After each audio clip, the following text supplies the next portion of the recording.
پێش چەند ڕۆژێک سەرچاوەیەکی حکوومەتی هەرێمی کوردستان بە دەنگی ئەمریکای ڕاگەیان کە لە کاتی بەرە بانگدا درۆنێکی تورکی ژمارەیەک ئەندامانی پژاک پارتی ژیانی ئازادی کوردستان لە نزیک پێنجوین کردوتە ئارمانچ. ئەنجومەنی گوندی کانی میرانش ڕادەگەێنن بە پێی زانیاریەکان 3 کەس کوژراون و یەکێکیش بریندار بوو. ئایا پژاک ئەم هەواڵە پشتڕاست دەکاتن وە بۆ ئەم پەلامارە دژیان دەکرێت؟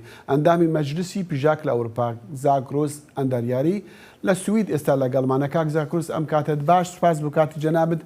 لە ئێوە لە پژاک پشتڕاستی ئەو هەواڵە دەکەن کە ئەو درۆنە ئیتورکی بوو و ئەندامانی ئێوە کراون بە ئامانج وە 3 کەس لیان کوژراون؟ یانێ سلااو بۆێوەش هەروە کە زانیاری تەندا 2 ڕۆژ بەر لە ئەمڕۆ 15 مانگ درۆنی تورکی لە هەرێمی پێنجوێن 30 کیلۆمەتری ناوەندی شارەوە هێرشیان کردە سەر ئۆتۆمۆبیلێکی مەدەنی و لە ئەنجامدا شەهید و بریندار هەن. هەتا ئێستا یانێ وەکو پەژاک ڕاگەاندرای فەرمی نەدراوەکە و کەسانێک کە شەهید بوون ئەندامی ئێمە بن، بەڵام ئەو شتێک کە دیارە لە باشووری کوردستان ڕۆژاوای کوردستان بە نزیک بوون لە پرۆسس ڕۆژە هەڵبژاردننی پەرلەمانی تورکیاوە. تورکیا دەوێت هێرشەکانی بەرفراوانتر بکاتەوە و هێزەکانی ئێمەش ئامادەی ئەوەیان هەیە کە بۆ خۆپاراستن و ئەو شتانە. هەتا ئێستایش وەکو پەژاک لە لێکۆڵینەوەداین کە بزین هەواڵانی ئێمە بوون لەو سەفەرەدا یا خەڵکی سڤیلی هەرێمەکە بوون. هەروە کە دەزانن وەرزی بەهارە و خەڵکی هەرێمەکەش بۆ گەشت و گوزار و سەیران دەڕۆنە شوێنە سیاحەتیەکان و هەرە شتێش کە پێشتر بڵاوتان کردەوە لە ناوچەی باتینانیش هێرشکرا بوو سەر. کاک زاکرۆس ببوورە من لە قسەکەی جەنابەت تێدەگەم کە ئێوە پشتڕاست ناکەن کە ئەوانە ئەندامی خۆتان بوون. هەتا ئێستا وتم پێت زانیاریەکان بە فەرمی لەلایەن پەژاکەوە ڕانەگەیەندراوە، دەبێت لە ڕۆژانی داهاتوودا بە فەرمی لەسەر ئەو بوویەرە ڕاگەیەندراوە بدرێت کە ئایا ئەندامی پەژاک بوون یان ئەندامی سیاسی پەژاک بوون یان خەڵکی هەرێمەکە بوون. کاک زاکرۆس ئێمە دازانین ینی تا ئێستاش پشتڕاست نەکراوە ئەگەر ئەو درۆنەی تورکیا بیانی ئیران بچووکە. ئێمە دەزانین ئێرانش لە ماوەی ڕابردوودا چەندین جار بە درۆن پەلاماری کوردەکانی دیگەن پارتە سیاسەکانی کوردستانی تورکیاش دەکەن و دەیانکەن بە ئامانج. یعنی دەتوانی یان یەک دەتوانێت بڵێ ئەمە هاوکاریەک لێگواستنەوەی زانیاریەکان یانش هاوکاریەک بە شێوەیەکیان شێوەیەکی تر هەیە لە نێوان ئێران و تورکیادا بۆ ئامانجگرتنی ئێوە و حزبەکانی دیکەی کوردستانی ئێران؟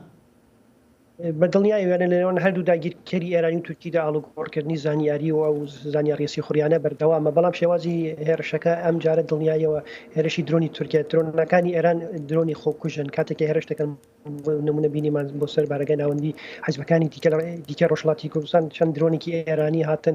درۆنەکان بۆ شێوازە هێرش دەکەن کە بە شێوازێکی ئینتحاری خۆیان دەتەقێنەوە و لە ئارمانجێکی سابت دەدەن، یانە بۆ نمونە ناوەندێکی کە پێشتر دیار کراوە. بەڵام درۆنی تورکیا و درۆنانێک کە بایراقداری پێ دەڵێن درۆنێکە لە ئاسمانە بە ساعتان دەمێنێتەوە و توانای هێرشکردنیکی بە موشکی هەیە، بە فوزیای هەیە و ئەم هەموو هێرشە بە هێرشێکە کە لەلایەن درۆنی فڕۆکەی بێفرەکەوانە و بەڕێگای موشکی ئەو درۆنانەوە کراوە وەیە بە دڵنیایەوە بێفرۆکەوانی تورکی درۆنیکین و شەهید و برینداریش بە دڵنیایەوە هەیە.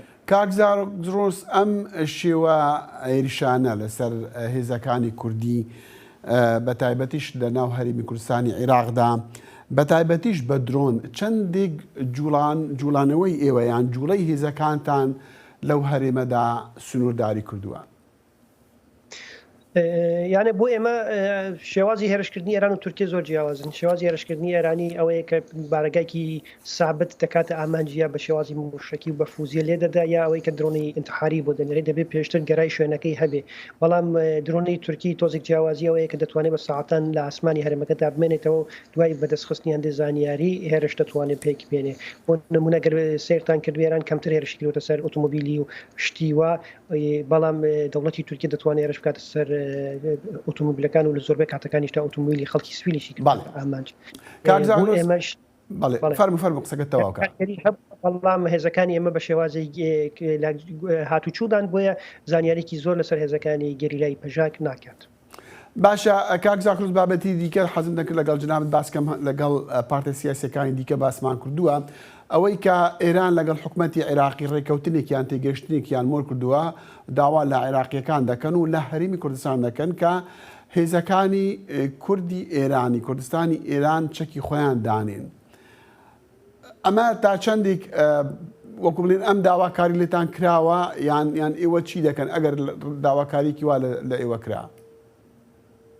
هێزەکانی کوردی بە فەرمی لە باشووری کوردستاندان هەم لایەنەکانی دیکە ئۆپۆزیسیۆنی کوردی ڕۆژهەڵاتی کوردستان و هەم ئێمەش لەو هەرێمانەکە هین هەرێمێکە کە لەژێر دەسەڵاتی خۆماندایە بە شێوازی فەرمی لەلایەنی حکوومەتی هەرێمەوە هیچ داخوازیەک ناهاتووە پێشم وانی لەلایەن حکوومەتی هەرێمە بۆ هیچ هێزێکی کوردی ڕۆژهەڵاتی کوردستان داواکاریکی وا بچێت کە چەکدا بنەوانەیە جموجۆڵەکان بۆ ماوەیەکی لە بەرچاو بگیرتر لەلایەن هێزە کوردیەکان خۆمانەوە نەک ئەوەی کە بە زۆریا هین بێ حکوومەتی ناوەندی عێراق لەو هەرێمانێکی ئێمە هەین و پارتەکانی دیکەش هەن هیچ هێز و توانایەکی نییە بۆیە پێم وانە لە داهاتوودا گۆڕانکاریکی زۆر لە پێیگەی و لە شێوازی هەڵسوکەوتکردنی هێزە کوردیەکانی ڕۆژهەڵاتی کوردستان لە باشووری کوردستاندا پێک بێت. بەڵێ ئەندامی مەجلیسی پژاک لە ئەوروپا کاک زاگرۆس ئەندەریاری لە سوید لەگەڵ مابوو زۆر سوپاس.